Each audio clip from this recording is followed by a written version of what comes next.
नमस्कार, मैं हूं दीपांशी पुहाल और आप मेरे साथ देख रहे हैं उदय न्यूज लाइव। आइए रुक करते हैं कुछ खास खबरों की ओर। यमुनानगर में भी ठंड का प्रकोप लगातार बढ़ता रहा है। तापमान में लगातार गिरावट आ रही है। आइए जानते हैं खबर विस्तार से। यमुनानगर में भी ठंड का प्रकोप लगातार बढ़ रहा है। तापमान में लगातार गिरावट आ रही है। आने वाले दिनों में मौसम इसी तरह का बने रहने की उम्मीद है। यमुनानगर के लोग हालांकि ठंड से बचने के लिए घरों में रहने को मजबूर हैं। शहर में ऐसे लोग भी हैं जो अपने कार्यों के लिए घरों से बाहर हैं। वह आग जलाकर किसी तरह ठंड से बचने का प्रयास कर रहे हैं। वहीं ऐसे लोग भी हैं जो सुबह सवेरे पार्कों में सैर करके व क्रिकेट और फुटबॉल खेलकर ठंड से मुकाबला करने की बात करते हैं। ऐसे लोगों का कहना है कि यह पार्क में खेलकर शरीर को गर्म करके ठंड से बचने का प्रयास किया जा सकता है। सर, हम सुबह 6 बजे झील पे आते हैं, सैर करते हैं, उसके बाद ही फुटबॉल खेली जाती है। फुटबॉल खेलने के बाद हम क्रिकेट खेलेंगे। सारे शहरवासी हैं, शहर के मौजूदा आदमी हैं, इंजॉयमेंट करते हैं। हर उम्र का आदमी है, छोटा भी है, बड़ा भी है, इसमें हर तरह के लोग हैं इसमें। नाम क्या आपका? मेरा नाम मनप्रीत है जी। सिटी सेंटर के पास ही मेरी दुकान भी है, भाटिया डैरी के नाम से। ठंड तो पिछले साल के मुकाबले इस साल कम पड़ रही है और सर्दी से क्या सैर तो करनी कोई शरीर को स्वस्थ रखने के लिए सैर तो बहुत जरूरी है। कोई सवेरे वॉक पे आ जाते हैं, सैर कर लेते हैं। कोई ठंड महसूस? हमें तो कोई ठंड महसूस नहीं होती। निकलोगे तो पता लगेगा। तो बचने के लिए क्या उपाय करते हैं? और बचने के लिए क्या, बस शरीर को ढक के कैप को डालो, मफलर करो बस। ओवरलोडिंग वाहनों के खिलाफ आरटीओ विभाग हुआ सख्त। अब वाहन चालकों के ड्राइविंग लाइसेंस किए जाएंगे रद्द। लगातार प्रयासों के बावजूद ओवरलोडिंग करने वाले वाहन चालक सरकार के आदेशों की उल्लंघन कर रहे हैं। ऐसे में अब सरकार ने निर्णय लिया है कि जो भी वाहन चालक ओवरलोड में पकड़ा गया उसे जुर्माने के साथ साथ वाहन चालक का ड्राइविंग लाइसेंस एवं गाड़ी की आरसी रद्द की जाएगी। यमुनानगर में इस पर अमल भी करना शुरू कर दिया है, जहां 6 ड्राइविंग लाइसेंस व आरसी को रद्द करने की कार्रवाई शुरू कर दी गई है।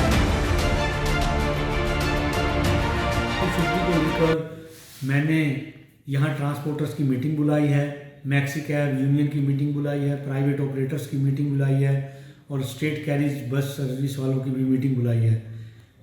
इसमें मैंने स्पष्ट रूप से उनको कहा है कि आप अपना जो व्हीकल्स हैं इनको ठीक ढंग से चलाएं और कोई भी आपका कोई कार्य है वो एजेंटों के माध्यम से ना करवाएं। यदि कोई व्यक्ति एजेंटों के माध्यम से यहाँ कार्य करवाता हुआ पाया गया तो हम न केवल एजेंटों के खिलाफ कार्रवाई करेंगे, अपितु उस अथॉरिटी के खिलाफ भी कार्रवाई करेंगे जो अपना काम एजेंटों के माध्यम से करते हैं। मैं यह बताना चाहूँगा कि यदि कोई ट्रांसपोर्टर किसी के पास ज़्यादा व्हीकल्स हैं तो वो अपना अथॉरिटी लेटर कंसर्न अपने एम्प्लॉयज़ को दे, सो दैट कि वो हमारे ट्रांसपोर्ट अथॉरिटी में आके अपना काम करवा सकें। इसके साथ साथ मैं अपना जो ऑफिस के एम्प्लॉयज़ हैं, जो हमारी रीडिंग पार्टी है, इनकी भी मीटिंग लेता रहता हूँ और इनको भी यह सख्त हिदायत दे रखी है कि यदि किसी के खिलाफ कोई भी कंप्लेंट पाई गई तो उसके खिलाफ सख्त कार्रवाई की जाएगी। हमें कांटे गवर्नमेंट ऑफ हरियाणा की तरफ से मिले हैं, इससे हमें बहुत ज़्यादा बेनिफिट मिल रहा है, क्योंकि प्राय देखने में आया है कि देर रात्रि जब हम किसी ट्रक जो ओवरलोडेड ट्रक को चेक करते हैं तो हमें जो धर्म कांटा है वो काफ़ी दूर मिलता था, लेकिन अब हम जो हमारी रीडिंग पार्टी है वो अपने साथ में लेकर धर्म कांटा को लेकर चलती है और जब उस पर से जब उसका तुलाई करने का समय होता है तो बिल्कुल आसानी से हो जाती है। इससे हमारी जो पहले 2-2 घंटे एक ट्रक के पीछे लग जाते थे तो अब यह करीब 10 मिनट में हमारा कार्य संभव हो जाता है।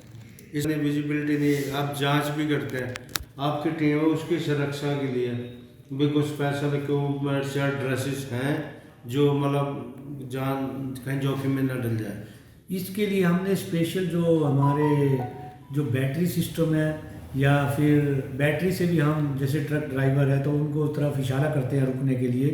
दूसरा हमारे जो रिफ्लेक्टर टेप्स हैं जो हमारे जो जितने कर्मचारी हैं हमने इनको मुहैया कराई हुई है कि अपने जो ऊपर ट्रैक सूट के ऊपर डालते हैं तो दूर से ही वे चमक आने से मतलब हमें इसके बारे में पूरी मतलब जानकारी मिल जाती है और इससे हमारी सुरक्षा भी बनी रहती है। मैं आपको ये बताना चाहूँगा कि पिछले दिनों ट्रांसपोर्ट कमिश्नर हरियाणा का हमारे पास लेटर आया तो इसमें उन्होंने स्पष्ट आदेश दिए हुए हैं कि मोटर व्हीकल एक्ट की धारा 194 को अच्छे तरीके से इन्वोक किया जाए।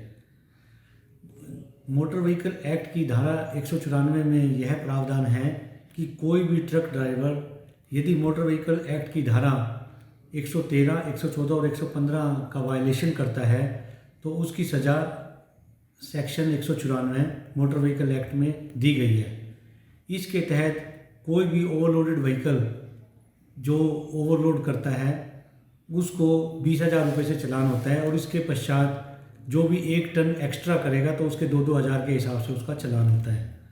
तो इसी के तहत मैं आपको ये बताना चाहूँगा कि जो हमारा सेक्शन 53 है मोटर व्हीकल एक्ट का, उसमें यह प्रावधान दिया गया है कि कोई भी ड्राइवर यदि ओवरलोडेड व्हीकल चलाता हुआ पकड़ा जाता है तो न केवल वो चालान भरेगा अपितु उसके साथ साथ जितना भी उसका ओवरलोडेड मटेरियल होगा उसको वहीं उतरवा कर जो जितना परमिसिबल वेट है तो उसके पश्चात उसको जाने की परमिशन दी जाएगी। इसके साथ साथ यदि कोई ऐसा ड्राइवर ऐसा हमें ओवरलोडेड व्हीकल का मिलता है तो हम उस ड्राइवर का ड्राइविंग लाइसेंस कंसर्न अथॉरिटी के पास भेजकर ये रिकमेंडेशन करेंगे कि इसका ड्राइविंग लाइसेंस सस्पेंड किया जाए, क्योंकि इसने आम जनता की सुरक्षा को ध्यान में न रखते हुए ओवरलोडेड व्हीकल चलाने की कोशिश की है।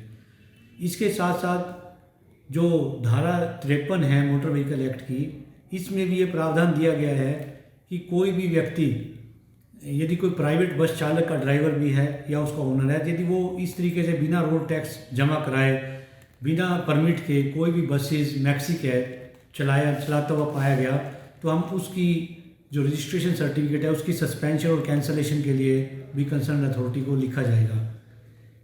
रोकते हुए मैं आपको ये संदेश देना चाहता हूँ कि कृपया ना तो ओवरलोडिंग व्हीकल चलाएं, ना ही ऐसी कोई प्राइवेट बस चलाएं जिसने रोड टैक्स या परमिट न लिया हो। आज जो हमारी रीजनल ट्रांसपोर्ट अथॉरिटी है, आज मैं सेक्रेटरी हूँ, तो हमने करीब 6 के करीब जो हमारी रीजनल ट्रांसपोर्ट अथॉरिटी है उनके पास भिन्न भिन्न ड्राइवरों के ड्राइविंग लाइसेंस को कैंसिल करने के लिए, उनकी आरसी को सस्पेंड करने के लिए लेटर रखे हैं। इसमें मुख्यतः RTO Hisar, RTO Saharanpur, RTO Muzaffarnagar, RTO Jhunjhunu, RTO Jaipur, RTO Karnal और आरटीओ कुरुक्षेत्र को लिखा गया है। तो ये बड़े स्ट्रिंजेंट प्रोविजंस हैं। तो मैं आशा करता हूं कि जैसे आजकल धुंध का सीजन चला हुआ है, यदि आप ओवरलोडेड व्हीकल चलाओगे तो इससे एक्सीडेंट का खतरा बना रहता है।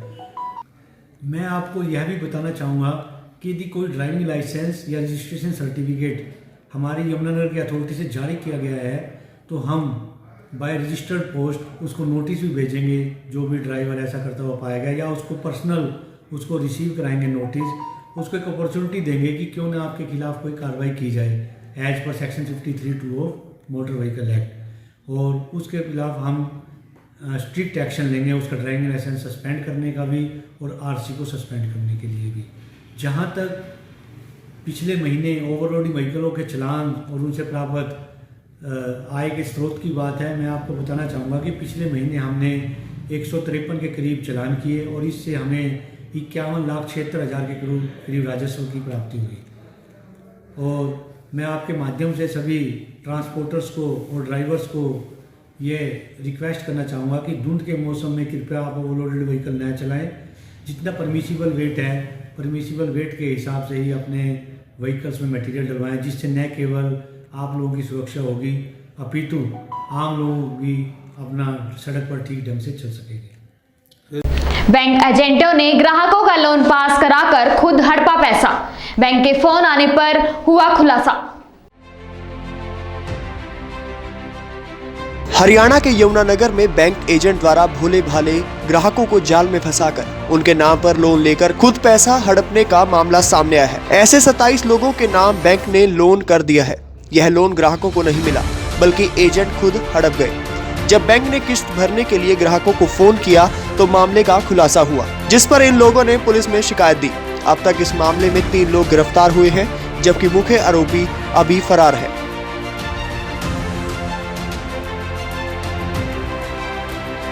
क्या रोल है इसमें? ये ठगी हुई हमारे साथ हुई जी मार्च के महीने में जी। हमें एक लड़का मिला जी मार्केट में ही, मेरी दुकान है मोबाइल रिपेयर की जी कमानी चौक पे।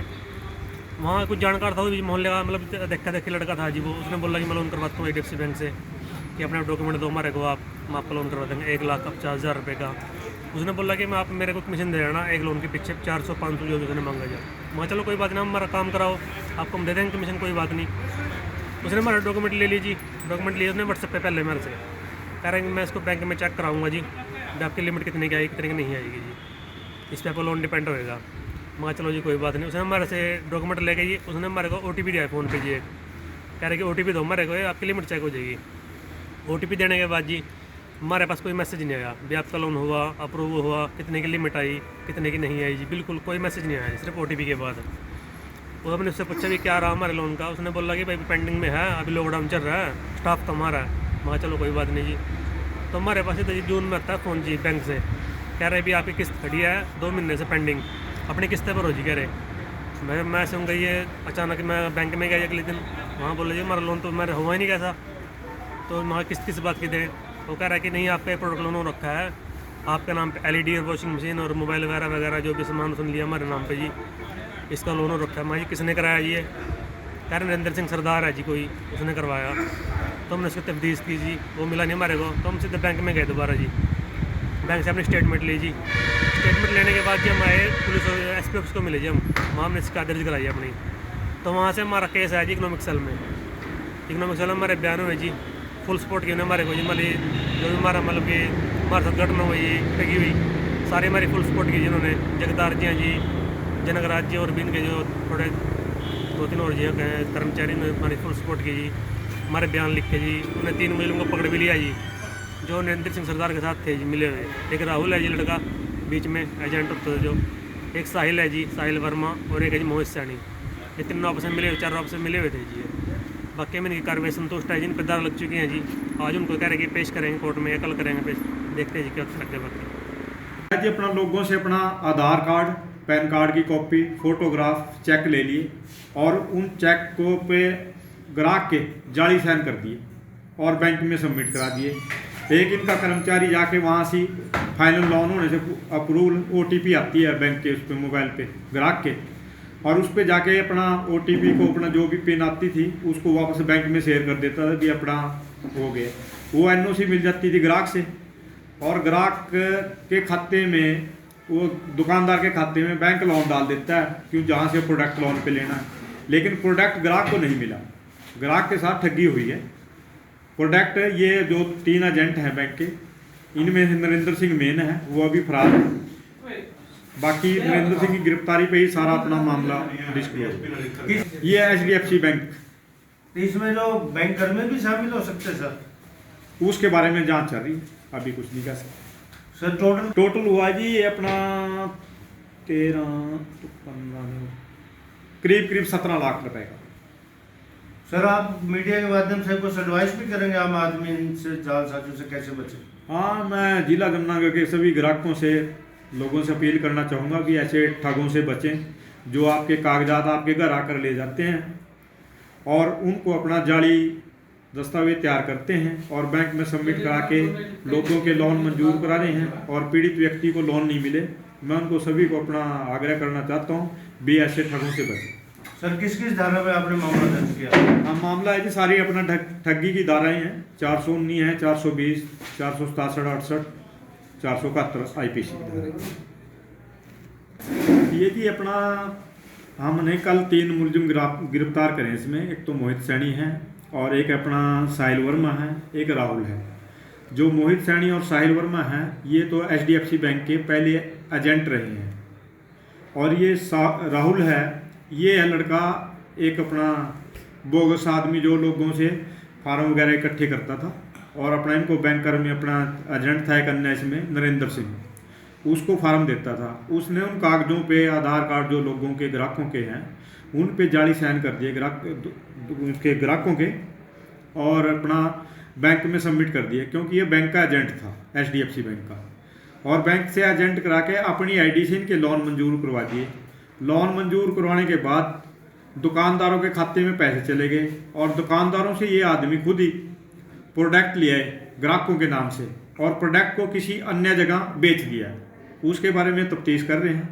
अभी इन मुलजिमों को अपना पेश करेंगे और पेश करके इनका रिमांड लेंगे और गहनता से पूछताछ करेंगे। विक्टिम तो अभी हमारे पास जी 27 आदमी विक्टिम हैं, जिनके हमारे पास बयान दर्ज हो गए हैं, जिनके अपना प्रोडक्ट लोन हुए हैं लेकिन उनको मिले नहीं हैं, और कुछ और मुलजिम भी इसमें जुड़ सकते हैं। अभी तो अनुसंधान जारी है।